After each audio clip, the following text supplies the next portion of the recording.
Hi all, Sam White here from Lovatsville in Victoria. Welcome to a chat we're having with Jane Henning from Pedigree Dynamics. I've been familiar with Jane's work for a number of years now and first came across, I suppose, her expertise whilst I was at Coolmore. When I set up Lovatsville, one of the first ports of call was Jane to have her dive deeply into the pedigrees and potential nicks and matings that the breeders could hopefully thrive and succeed off the back of. Always been a big fan of your work. Jane, thanks for joining us and tell us a bit about yourself and Pedigree Dynamics. Thanks, Sam. I'm really thrilled to be involved with this. This is a really great little project. But yeah, I've been working with pedigrees for, it makes me sound really old, but at least 35 years. Yeah, I won't delve into the long history, but basically, yeah, I've been working professionally as a pedigree analyst for about 35 years. I did a bit of work overseas to start with a couple of well-known pedigree analysts there, because it wasn't something that had a job title in Australia back then. But I got some great clients early on, and it's just been a passion of mine ever since. That's great. Where were you based overseas? In England. Oh, great. Okay. And interesting you say, I mean, the depth of the pedigrees that we often see from those European families coming out here, obviously a lot we can learn from and something as an industry in Australia we're certainly aspiring towards. Yes. All right. Now, we've done a bit of background work on the 4 stallions that are standing at Lovatsville. In order, we're going to go Fierce Impact, Royal Meeting, Generation, and then Gold Trip. The beauty of your work is that it provides something unique and interesting for the breeder. A big believer that type plays an enormous role, obviously the stallion, but we need to know sort of what works further back. And I think when I look at your stallion notes that are on our website, www.lovatsville.com, where you can go and reference each of the stallions and see some of Jane's work on the stallion pages, I sort of read them and I understand most of it. I can look through it and say, oh, that makes sense. I understand that. But I still find myself getting tripped up sometimes. It's not that the work is complex. It's just that there's so much detail to it. So a part of today is, I suppose, discussing, certain sire lines or potential matings or dominant females that we might want to breed back to. But I'll throw a few questions at you and sort of unpick some industry vernacular and a few terms and phrases that might help some of the listeners learn a little bit through this process. Great. Yeah, it's great to be able to educate people along the way, so that it makes the analyses much easier to understand and sort of to then implement. Yeah, absolutely. Let's get into it. I suppose from a structure standpoint, I probably want to talk about the stallions physically and what we might be seeing and what they might need to complement. And then knowing there's certain sire lines that physically can provide that, but then genetically, just love to get your insight. So with Fierce Impact, I look at him physically and I'm like, what does he need? I personally think the horse could do with a pinch of scope, and a slight bit of quality. Both attributes that can be sourced from a variety of sire lines. But if I think about it, I'm looking at the likes of a Savabeel, O'Reilly, No Nay Never I love, and thinks a great emerging broodmare prospect. So you think who started well with a slipper winner, Reduced Choice. I'm being harsh on an animal that won 3 Group 1s at a mile and, superbly bred horse. But, that's the depths that we want to go to here and just challenge within this recording. With those stallions in mind, from a physicality standpoint, what do you think genetically or pedigree-wise we can sort of work with? Yeah, genetically he also does. He carries alope family members, tail and round table via Pompey Court to reinforce Deep Impact, Gone West and round table from the same family. Deep Impact over mares carry more of the alope line has produced Group 1 winners like the 2021 champion sprinter of Japan, Grand Allegria. Pompey Court also reverses the Damascus round table cross present in Fierce Impact's third dam edge, which is a nice pattern. Okay, so there's a lot of positivity there. I mean, physically, I think it's a lovely mating. I think any of those sort of Kiwi mares, would work quite well with Fierce and they just complement each other well. But from a genetic standpoint, that sounds like it's really strong. For anyone listening either in the car or at home, sort of watching of an evening, hopefully you're swirling a glass of red. We'll also have some we'll have some examples that'll pop up on the screen throughout the course of this. And at least then you can refer back to what Jane and I are discussing. But back to Fierce Impact, Jane. No Nay Never. It's probably going to be one of those tangents that I'll go off and investigate myself over time. But I just think he's a really exciting broodmare prospect. Yeah, he's an interesting stallion. We did mention his sire Scat Daddy in Fierce Impact's compatibility report on your website, because the Stormcat sire line has worked very well with Deep Impact. And in addition, Scat Daddy's sire Johannesburg is another member of the Alope family, which boosting Deep Impact and Gone West. You'll see this is an ongoing pattern with him, because it's such a strong family in his makeup, Fierce Impact, the Alope family. This mating creates a 4x4 inbreeding to elusive quality through a son and a daughter, which at this point in time hasn't been tried frequently enough to say whether it's a successful pattern for him. But that type of pattern, the inbreeding through son and daughter, is generally the most successful when you do inbreed.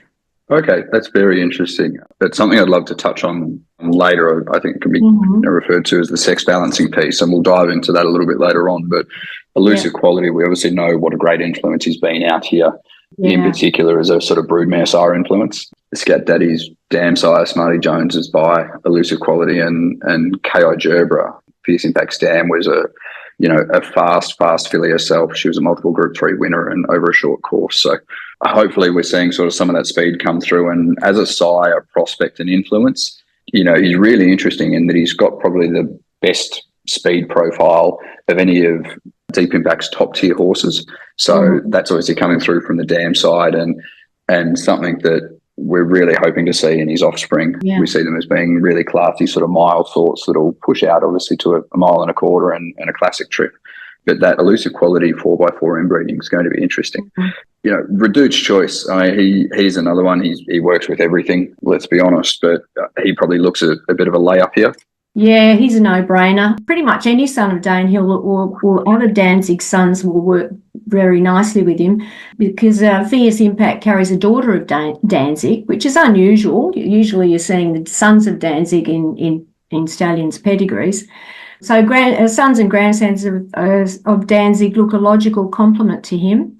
Hitotsu, Group 1 winner, carries a sex-balanced Danzig cross, as do many of Capitalist Stakes winners, because like Fierce Impact, he carries a daughter of Danzig. Stallion's carrying a daughter of Danzig over Reduced's Choice is performing at nearly 7% stakes winners to runners at this stage. Okay. That's obviously a really, really good stat, and something that we might look to, I suppose, monitor. Fierce has covered over 400 mares in his first 3 seasons. We're well aware there's a strong Danehill influence, so that might be something for us to map as his first runners sort of start hitting the track. Saberbill, touching and sort of that Kiwi O'Reilly piece, I think physically it's going to be a lovely complement for Fierce. Yeah, nice quality horse. Again, he reinforces the Alope family by carrying a duplication of Round Table to add to the family members of Deep Impact, Gone West and Round Table in Fierce Impact. His size, the bill, is bred on a Survivor Northern Dancer combination, which is actually present twice in Fierce Impact's 6th generation pedigree. So this creates a desirable little sort of repetition of clusters. Okay, and this is one of those sort of industry terms or phrases I actually wanted to touch on, but when you say a cluster pattern or a cluster repetition, it sounds reasonably obvious, but can you give a little bit more context? Yeah, sure. Well, say you might have a stallion, as I say, that's got a Survivor Northern Dancer combination in that pedigree, Sabile, and if you see that in the mare, you might see it through another ancestor, and I can give some examples later on of that, of cluster patterns. You're sort of reinforcing those really good ancestors that you want to influence the foal. Survivor Northern Dancer, excellent ancestors. So if you can sort of reinforce those clusters, it seems to sort of give the pedigree a real good kick up. Okay, interesting. All right, well, as you said, we might touch on that a little bit later and provide some examples that'll pop up on screen as well. Yeah. So you think he started really well as a broodmare sire, obviously a Golden Slipper winner in the infancy of his broodmare sire career. What are your thoughts on him? Yeah, well, again, his dam sire Tights repeats the Northern Dancer Round Table combo in Fierce Impact's Grand Dam.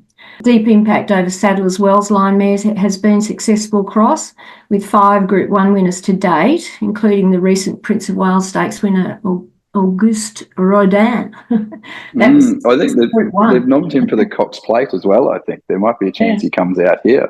Wow, that'd be exciting, wouldn't it? Yeah, it would be. I have, obviously dove reasonably deeply into Deep Impact and the influence he's had. Off the top of my head, I think he's had 4 males that have won 3 or more Group 1s. Auguste Rodin is one. Contrail, obviously, outstanding racehorse and emerging sire in Japan, is another. Yeah. And there's another horse whose name escapes me, but he was a high-class stayer in Japan, and Fierce Impact. So he keeps really good company, has been at the pointy end of Deep Impact's most successful males. Okay. Genetically, I really want to double down on the toughness that Fierce Impact had as a racehorse. Matt Smith sort of waxes lyrical about how tough the horse was. A lot of farms that we speak to about the stock that they work with, they say they're tough and they're willing. They're not cantankerous or hard to work with, but they are steely, and there's a bit of resolve there. We're hearing it from breakers, hearing it from sort of early entry into training yards as well, that they're just tough and willing. I think of how tough and durable Pride of Dubai mares are, really well-bred son of Street Cry. How would the Pride of Dubai sort of sire line match up with Fierce, as well as that maternal side that I mentioned, Pride of Dubai is from the family of Invincible Spirit, Kodiak, etc. What are we looking at there with Pride? Yeah, his sire line, which traces to Mr. Prospector via Machiavellian, should work very well with Fierce Impact. Mr. Prospector has a long history of compatibility with Danzig on Fierce Impact's third remove, and Machiavellian is from the same family as Halo and Northern Dancer in his pedigree. On his female side, his second dam, El Jazzy, who's also on Invincible Spirit's female line, carries Round Table from the same family as Deep Impact, which is a tick. There's also another ancestor in there, Rockefeller, who gets the best out of Danzig, tracing to the same ancestress, Lady Susan. That's a cross I really love. And I'm Invincible, you mentioned. He adds a third member of the Lady Susan family, which is Bletchingley. So you've got that Lady Susan family, to me, has quite a significant impact when you get those 3 or even 2 of those ancestors together. Danzig, Rockefeller and Bletchingley is the third one. Yeah, so we're saying there's scenarios or outcomes there where we might be seeing Lady Susan sort of 3 times in a mating with I'm Invincible mares or Pride of Dubai mares. Is that a good thing? Is that too many times? Inbreeding is such an interesting topic, but what are your thoughts on that? Well, it's not really an inbreeding, because to sort of the Lady Susan herself would be further back. So these are just 3 ancestors of hers. So it's really line breeding to her.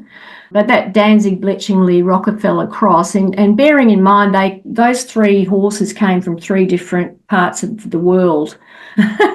But those crosses, you can see all 3 of them in horses like Alabama Express, Danceteria, D'Argento, Empire's Choice, God's Own, I'm Invincible himself, Inference, Miss Finland, Museer, Peeping, Quick Thinker, The Mission. I mean, it does go on and on. They're the ones I know of. I haven't, without delving into, but yeah, it's a really great cross, and it's sort of one of my things that I sort of like to seek out. Okay, so that's a very, very impressive list of horses. And from what you're saying, it's quite a unique cross or pattern. So it wouldn't, let's say the percentage or strike rate would be reasonably strong. I'd say all the pedigree buffs, or in inverted commas, sickos out there might really dive into investigating that Danzig, Bletchingley, Rockefeller piece. So that's great insight. Yeah. Thanks for that. Love that. Jane, we obviously touched on a few of our own theories, and I'm throwing some pointers at you, like some things that I'm interested in exploring. What's something you see inside of Fierce Impact's pedigree that breeders could or should be exploring? Well, with Halo and 3 Lines Northern Dancer in his pedigree, he's an obvious choice for the Danehill and Machiavellian lines, because they're from the same family. So that's just straight up good, strong line breeding. And, as far as looking back in line breeding, I generally just look back to about 7 generations, because really, to look further back, you might hear someone saying, oh, on the 12th generation, there was papyrus and white eagle and all that sort of fantastic stuff. Like, those ancestors are very important. But to my way of thinking, if they're not within the 7 generations, those ancestors that are representing those fantastic influences further back should still be sort of discoverable within 7 generations. Those best representatives of those lines are the ones that are still going. So I'm looking up to 7 generations. Some people obviously only look to 5, but I think you can see quite a lot of patterns evolving over 7. That's my way of looking at it. Okay. And a matter of interest, like, I use Arian to do a lot of my pedigree work and all the rest. What do you use for anyone out there that might be, looking to invest in some software or some pedigree data to help them? I use Tessio Power. I've used Tessio Power for probably 30 years. It's a database that you can add to yourself. It's not connected to the internet, so you can buy updates, but I just enter all my own horses. But it's a great way to look at pedigrees from any way you want to. You can look at it from, tail male, tail female. You can highlight sort of common ancestors to both sides of the pedigree. You can look at dosage if you're that way inclined. It's just a fantastic database. But I also use Group 1 Goldmine. I use the pedigree function, not so much the stallion match. I like to do that myself, but the pedigree search. So, I'd be looking at the success of, say, a sire over a broodmare sire. And that's a great resource as well, just to back up. If I think I like something in a pedigree or a mating, and I think, well, let me just check how that cross is going, because sometimes, a cross doesn't work even though it should, in theory. Yeah. So those are the two main ones that I use. Okay. Yeah. Interesting. We've got the G1 Goldmine plug into our website, and I find, the product and the team at Goldmine, led by Matt, they're outstanding. I think they've got a great product that they continue to work with and evolve. His impacts lines that we should be looking for, but a little bit left field. But big brown mares create a really interesting pattern with him. His side boundary is a full brother to Fierce Impact's Grandam, which creates 4x4 inbreeding pattern to their parents, Danzig and Edge, which is a really quite a pretty pattern on a page. Okay, interesting. Right. We've actually got a couple of mares booked in to Fierce by Big Brown, so I don't know if that's pure coincidence. I'll have to call. One of the breeders is out of WA, bought a mare from one of Bob Peters' families by Big Brown and has sent it across. So hopefully they're listening, or otherwise I'll give them a call after. So that's interesting. Yeah, I would say they probably did look at that and say, oh, that looks fantastic. Okay, great. Okay. I might. I think that's a great run through on Fierce Impact. I mean, genetically, he's so open to the pool here, being Danehill free, and obviously Danzig reinforcement working well. So that's a tick. But I think a few gems that we've taken out of here. The listeners, the Big Brown left field one I love, and then some of that sex balancing piece around Danzig with some examples through sort of capitalist, etc. I think he'd be very that's really effective. Basically, he will be very easy to mate with the Australian population. Yeah, that's so good. All right, let's dive into Royal Meeting. He's an exciting horse in our roster. He's champion first season sire of Victoria. Another one that probably is reasonably available to breed to. Given his pedigree, it's quite interesting. But if I go back to physically, I mean, he's a horse that he stands at about 16.5, good size horse, good strength, good substance, good quality. And he does have the ability to throw a bit of that strength into his stock and complement some of those smaller, tidier mares. A Danehill outcross, he sort of looks an obvious connection to those neater style of Danehill sprinting sorts. How does that work on a blood front? What are you thinking there? Yeah, well, for sure, Danehill line mares will suit him on pedigree, as he's only carrying 2 lines to Northern Dancer from this family, which is quite unusual to be so light in that family. So you can pile up all the Danehill and Halo and Machiavellian that you like into him. Looking at fellow Invincible Spirit son, I'm Invincible, he's produced nearly 9% stakes winners from mares carrying Danehill, which is pretty good. Okay, so we sort of get that physical complement where we think it's going to work, and then you're sort of saying that the blood should be working. So, I mean, a lot of breeders are going to be looking at the same. Obviously, on that Danehill piece, and Royal Meeting's first crop had a Group 1 winner from his first crop, Hyasugi's out of a Commands mare. What else did you see in that pedigree that, outside of just the Commands influence, that may have helped Hyasugi be all that she is? Well, as I mentioned in our discussion about fierce impact, the Danzig Rockefeller Bletchingley combination is very potent, and Royal Meeting carries Danzig and Rockefeller, and Hyasugi's dam carries Bletchingley on her third remove, along with another line of Danzig. So she's another example of how successful this three-way nick is. Okay. Yeah, that's interesting. It's come up twice now and early on in the combo. So something we might hopefully see from breeders really look towards that and, put some mares our way that are working along those lines. Aside from sort of Hyasugi and the Danehill combo, James Bester, one of the great guys in the industry, such a great judge and a great mind. He just always used to say, sort of working with James, black cats get black kittens. That was his favourite sort of saying, And I sort of revert back to a Royal Meeting, and if we're looking at a physical complement again and understanding we need a genetical piece, and our aim is to breed good racehorses. There is a commercial element to the industry. Sure. He's a commercial young sire. So if we're trying to double down on some of that quality and, the lovely rich colour that he's got and, his fantastic features and strength, I can sort of see him producing nice types by Lonhro or Piero, and then taking that physical strategy discussed, even further and looking for a dominant source of maternal line 2-year-old speed. More Than Ready mares, I imagine, would touch up really well with Royal Meeting.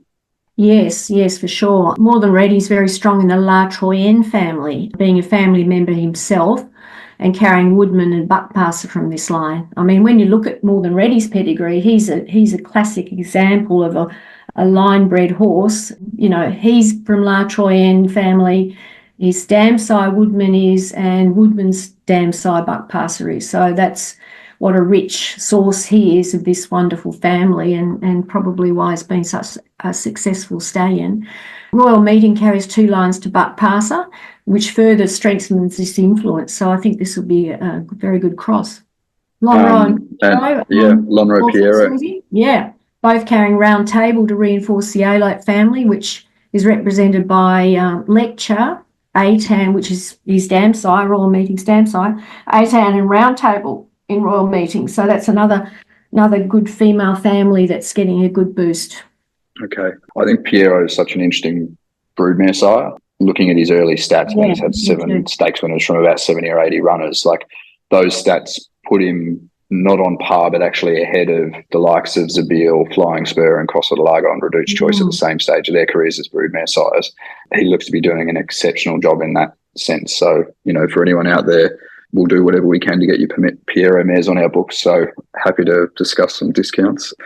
And, hopefully plenty of people, given he's covered a lot of mares over the time, are sort of trying to compile them amongst their broodmare bands. Love that you mentioned Buckpasser. He was a horse that intrigued me. I was at Coolmore Island for a little while, and I spent a lot of time studying pedigrees over there.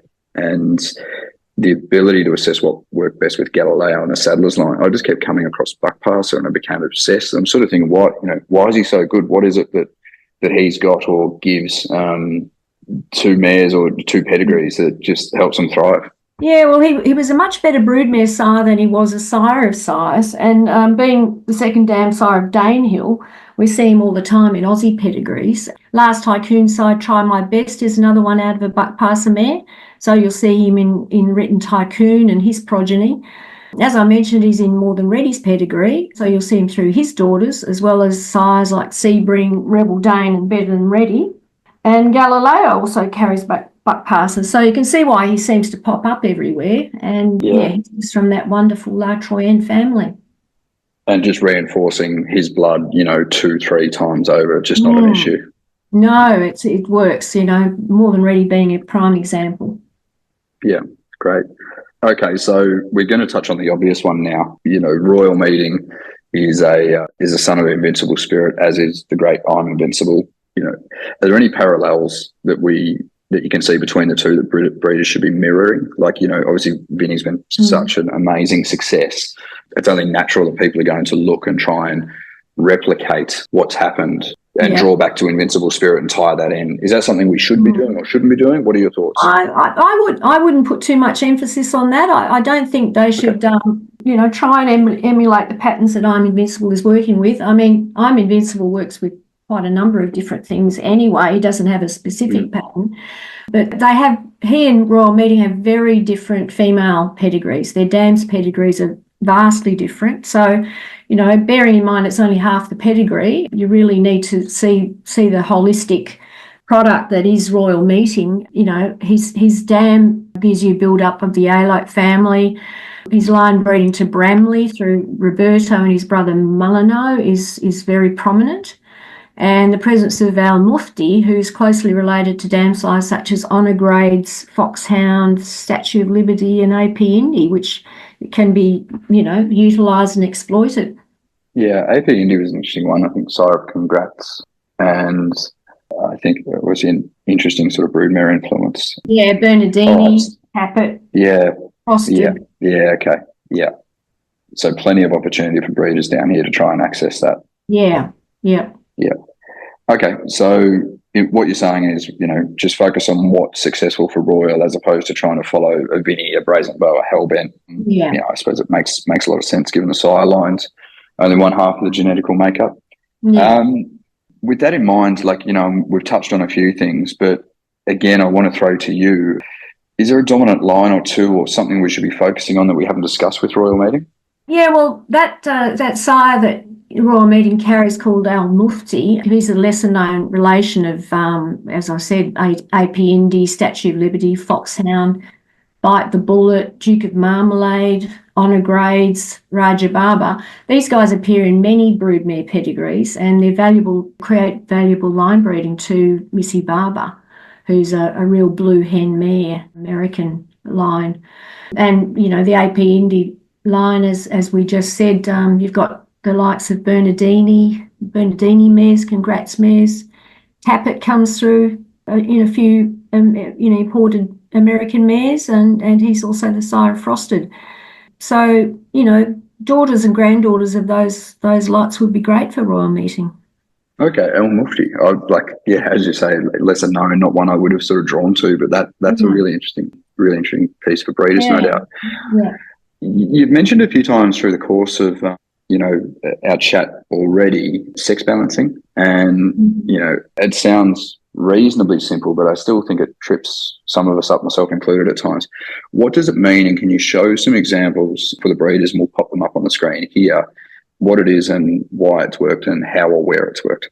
Yeah, sure. Yeah, it's a confusing, it does seem to confuse some people, the term sex balancing. It means that the ancestor that you're duplicating in the mating is represented by both a son and a daughter. So the immediate son, the immediate daughter of that actual ancestor. And it tends to have the effect of making that ancestor's influence sharper than it usually is. An example with the Group 1 winner, I Wish I Win. He won 2 Group 1s. Despite winning by Savabeel, all 3 of his stakes wins have been over 1,200 metres. Now, he is sex balanced to Sir Tristram, 3x4, through his son Zabeel and his daughter Star of the Night, his third dam, Wish I Win's third dam. So, that sort of, you'd say, oh, well, that's funny. Sir Tristram's, usually producing more of a dour influence, but with the sex balancing, it's sharpening him up. And another one is Russian Camelot. He is inbred to Sadler's Wells 3x3, which again, you'd think, wow, that's going to be a dour horse. But when you think, that he's sex balanced through Montjeu and a daughter of Sadler's Wells, Balalaika, his second dam. He won and was stakes placed as a 2-year-old and as a 3-year-old. He showed some dazzling speed over distances. So even though he did go over distance, he really had a great speed element to him, didn't he? Yeah. His win in the Manicato was very impressive on speed, and he even ran second in the Maccabi Diva over the mile to the mighty Fierce Impact. There you go. Nice little segue. I'm happy you finished on that one. Okay, that's awesome. I think there's plenty to take away for listeners interested in Royal Meeting. He's proving to be really popular this year, and hopefully this helped reinforce some breeding plans that those listeners out there have already put in place. I want to jump to Generation, new horse on the block for us. Horse I knew really well from my time at Kieran's, involved in buying him and throughout his career. He's a stunning looking horse. I mean, it's one of the main reasons we got him. He's obviously well bred and he's extremely quick, but he's just such a good looking animal. Beautiful colour, beautiful head. Physically, what I love about him too, he's got great length and he's got great strength, a great hip on him. Physically, you can sort of see him being the type of stallion that throws really, really good looking stock. And it's interesting, I suppose I'm trying to be extremely positive on this, but I was happy to hear, I was at the Melbourne broodmare sale, the Great Southern Sale recently, and when we paraded Generation, there were a couple of the former Blue Gum Farm employees that when he was walking around, they sort of came up to him and they said, he's just, he's a male version of Personal Ensign, his granddam. They just said you're going to see so much of her, and she was obviously a stakes winning sprinter up the straight. They're just like, he's just such a masculine version of her. So genetically, hopefully that's a stamp that's sort of coming through, and as a market, we love to see a stallion that can stamp their stock. So hopefully, that's what we're aiming for with him. He's out of Fontaton as well, by Snitzel out of Fontaton. She was brutally quick and a really, really attractive filly. Something I want to see with him in breeders is really doubling down on that quality, breeder type, breeder quick type and early type. And, I think he's going to be type-wise suited to those good-sized Vinny mares that are so good-looking Zoo Star mares. Exceed and Excel, Snitzel's worked well with early doors, Written Tycoon from a speed factor. How do those kind of colonial speed options stack up with a Generation? Yeah, I think they're all valid options for him. Of course, Vinny, Zoo Star and Written Tycoon mares are yet to really reveal their obvious patterns of compatibility, being fairly young in that role. But as you say, Snitzel over Exceed and Excel has produced the Group 2 winner Lofty Strike. So that's a proven cross at this stage. Yeah, I think there's there's another 3 or 4, not 3 or 4, I think there's 4 stakes winners in total bred on the cross over 60 or 70 runners. So Exceed's going to work with Snitzel, and it's that speed on speed factor. Zoo Star, and I'm going to go off on a tangent here, throughout the course of the sale season last year, we just sort of saw Redute's inbreeding when it was via Zoo Star seems to have an exceptional strike rate with some really high class horses. I'm eager to get as many Zoo Star mares to Generation as we can and really test and explore that theory further. I think physically there's going to be a complement. Genetically, it seems like it's working. Why do you think that is? Well, I don't know why uniquely Zoo Star seems to be the one that, inbreeding to Redute's Choice seems to work with. Generally speaking, Redute's Choice, inbreeding to Redute's Choice runs at about 4.6% stakes winners to runners with no Group 1 winners. But with Zoo Star, he's had 6 group winners on that inbreeding thing. So he's obviously creating that sex-balanced cross because he's got a daughter of Redute's Choice in his pedigree. And with Generation being by a son of Redute's Choice, you're going to emulate that pattern. Okay. I think some really high-class horses, and those 6 stakes winners come from quite a small sample size. I'll actually dig up some stats while we're talking about this. Just intrigues me greatly. All right, well, another thing I suppose with Generation, over those Zoo Star mares, you're getting that Snitzel and Costa cross that's been really successful as well. Group 1 winner Invader is amongst a number of horses that have successfully explored that cross. Why do you think that is? And within Costa, but then also with Reduce, what else do you think is helping make this happen? I suppose I'm, banging this drum on as hard as I can. What else is there if we're diving a bit deeper? On what, Snitzel and Costa de Largo cross?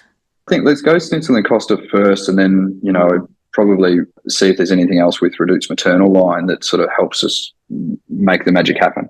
Snitzel and Costa de Largo cross. I'm just trying to think. Let me just get it up on the screen, on my screen, my Tessio screen, and I'll just have a good look at it. This is one of those moments where I said I'd put you on the spot. So yeah, okay. Touching on, here we are, Reduce's Choice inbreeding to Zoo Star. I've just brought it up on my screen, and there's 97 runners for 9 stakes winners. So you're going at 10% early doors on a stat that's going to improve. North Star Lass, Hawkbury on her, Schwartz, Zoo Tiger. There's some really handy horses there. With Snitzel over in Costa de Largo, there's no standout cross. I mean, there's a duplication of Survivor.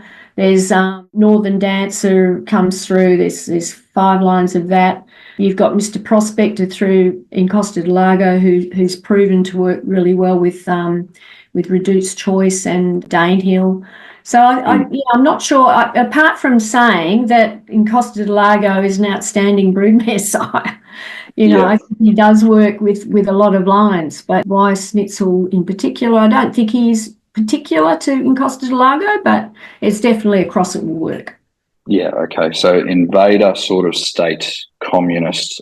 I think there's a few on that sort of cross, obviously through a few different channels, Quintessa, but there's nothing that sort of jumps out and we can just say no, it works. I think Encosta is just one of those standout broodmare sires that can work with a lot of different lines, or has. Yeah. So amazing. He's done it the hard way too, hasn't he? Yeah. Yeah, that's right. He sure has. He's earned his stripes. He hasn't had all the favours early, at least, anyway. Yeah. And you mentioned Reduce. What did you want to say about Reduce? I can't remember now. That's okay. No, I think he's obviously. Are there any other family members that would help generation? Again, that sort of encosted line, a horse like Rubik's from from the family of Reduce. Is that going to work with a horse like Generation? For sure. Yeah. Reduced Choice's maternal line is a very prepotent family. It traces back to a mare called Torpenhow. Okay. Other members of the family which should work very well with Generation, they include Manhattan Rain, Rubik, Almahar, Hurricane Sky, Good Journey. So horses that are very accessible as dam size. Nijinsky II is also from his family and has the added benefit of working very well with Stormbird, who's present twice in Generation's pedigree. Okay, interesting. Love Stormbird, so that's great to see. A real great launching pad, that Reduced Choice family, the Torpenhow family. The actual, the family itself. Okay, interesting. On that, is there anything else, like it's, he's by Schnitzel, he did the business himself, undefeated 2-year-old, won a couple of Group 3s at 3, and then a Group 1 performed sprinter on a couple of occasions at the Valley, out of a filly called Fontaton, who we all knew as just being, an absolute speed machine, and the Grand Dam, is a stakes-winning sprinter down the straight by Rubiton. Colonial Speed 101. Is there anything else we should be looking at? Yeah, well, I'd really like to see Bella Spree mares going to him. He's a grandson of Nijinsky, so you're reinforcing Reduced Choice and also complementing Stormbird in Generation's pedigree. And he's out of a Vane mare, which obviously offers the Colonial Speed that you're talking about. We have picked up a couple of nice mares. Tycoon Tara, Group 1 winning Britain Tycoon mares going to him. There's a damn Jim Crack winner last week. So he's building a nice little book, but all right, so Bella Spree mares. I might get a Bella Spree mare out of an Exceed or a Lonro mare. That could be the go. All right, so sort of like let's sort of steer off Generation and wrap there, but I want to get a little bit of insight from you. Everything we've touched on so far, what's one little gem you could offer to breeders out there? Like what's something that you could just help them, I suppose? Well, we touched on cluster patterns a bit earlier on, so I might just explain that and give a couple of examples of that. So it's really an extension of a nick, being a successful cross of a stallion over a broodmare sire. Well, that's the nick, but I call it a cluster pattern, and it's an obvious example is in Very Elegant, who's not a bad racehorse, whose sire Zed's dam is bred on a Danehill Cotahelli House cross, Cotahelli House being a representative of that wonderful 8-carat family. And Very Elegant's dam also carries Danehill and Cotahelli House within 3 generations. So it's quite an obvious pattern, which no doubt, Sam, you can put up on the screen. Yeah, I will. That'll be, I mean, she was such a bloody star, so that's definitely a great one for people to have a look at and give context to a cluster pattern. Yeah, another one. Oh, yeah.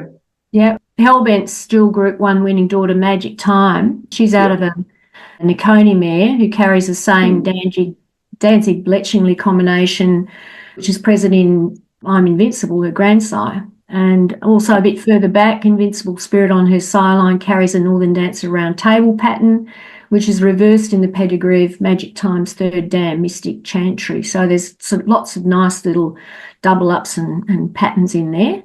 Another one is Fangirl. Her Okay. sire Sebring's Dansai Flying Spur carries a Northern Dancer Rolls cross, which is a similar combination to Fangirl's Damsai and Costa del Lago. Flying Spur and Costa del Lago being very closely related. And Sebring's grandsire Southern Halo has a Hail to Reason Northern Dancer cross, which was reversed in the pedigree of Fairy King on Fangirl's Damsai line. So reversing those clusters is also kind of a nice pattern, a bit like sex balancing. It seems to sort of G up things.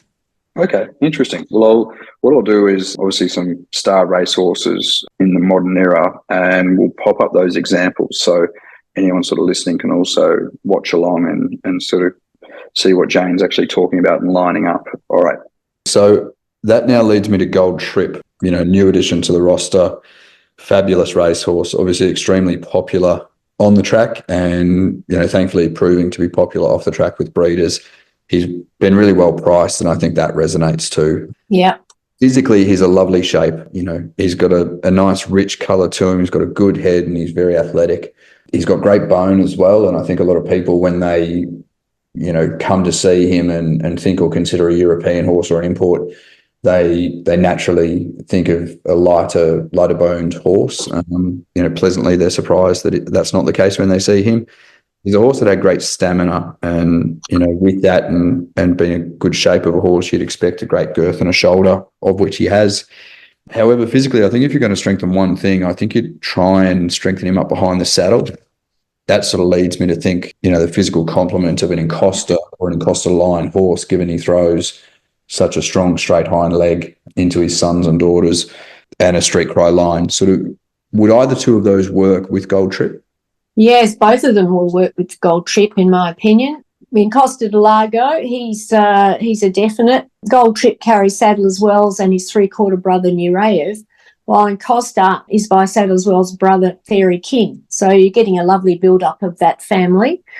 And his son Northern Meteor is another member of Vibrous Tail female line. That's the Goody Two Shoes family. Up closer, you'd probably know it as the Thong family, but Goody Two Shoes is the mare further back that several other great ancestors also tap into, such as Val de Loire in Zabiel's pedigree. Okay. And Street Cry, he also works on paper, as he's the son of Machiavellian, which is the same family as Danehill and Northern Dancer, who has 5 lines in Gold Trip, Northern Dancer. Machiavellian's dam sire is Halo, also from this family. And Street Cry's son, Street Boss, also adds a daughter of Blush and Groom to Sex Balance's son, Rainbow Quest in Gold Trip. So Street Boss would be another lovely match for him. Okay, like Jamie Lovett, Australian Bloodstock, they're obviously heavily involved in the horse and supporting him strongly this year. Mm-hmm. He was really keen on, putting some good, local speed into the horse through some mares they're sending. And, I think a Northern Meteor or a Street Boss is going to be music to his ears. Good. Yeah. I think interestingly, but perhaps not surprisingly, given he's a grandson of Exceed and Excel, but Gold Trip's a CT short on the genomic testing, which really means he's a miler at heart and a mile and a quarter horse. So, and that was quite evident with his Turnbull Stakes victory, where he was just so explosive. So whilst he's a Melbourne Cup winner, naturally the pedigree provides a bit of speed, and from a genome testing standpoint, that's reinforced through him being a CT short. Pedigree and race performance wise, obviously want to put some speed into him that we've just spoken about, but I don't think we need to overcompensate too much. I think we want pedigrees or performers with some sprinting power, and we've touched on some of those already with a Northern Meteor or a Street Boss, but ultimately love to see sort of the class to get around a mile or more. What I'm thinking is those sprinting sorts or a sharper type of So You Think Piero, Tavistock or Savabeel mare, we're mating, kind of like for like, and trying to breed that mile. Awesome. And they bring a bit of speed. What are your thoughts here? Yeah, well, some of them I think I like and some of them not so much. I don't think a So You Think mare will necessarily sharpen Gold Trip's influence, as he duplicates Saddler's Wells through another son, Ty Chaparral, so you're going to get more of the sort of influence of Saddler's Wells come through with doubling them up through 2 sons. Same with Tavistock. His grandsire is Saddler's Wells. The mating with Tavistock will still look like a nice proposition for Gold Trip, but will more likely, in my opinion, produce a stallion type. Piero, on the other hand, also carries saddle as well, but through a daughter, which, as we've discussed, is a good speed pattern. He also sex balances Doyun for Gold Trip. Mares by his side, Lonro also look appealing because they'll offer the class as well as some sharpness. Sir Tristram's sex balanced through the two daughters of Sariva and Gold Trip offer another line to the speed influence Mr. Prospector. So, yeah, I think Piero and Lonro will be great. Savabeel reinforces some of Gold Trip's classic influences such as Sariva and Nureyev, and he also sex balances Sariva for a bit more speed. But another one to consider is Morris.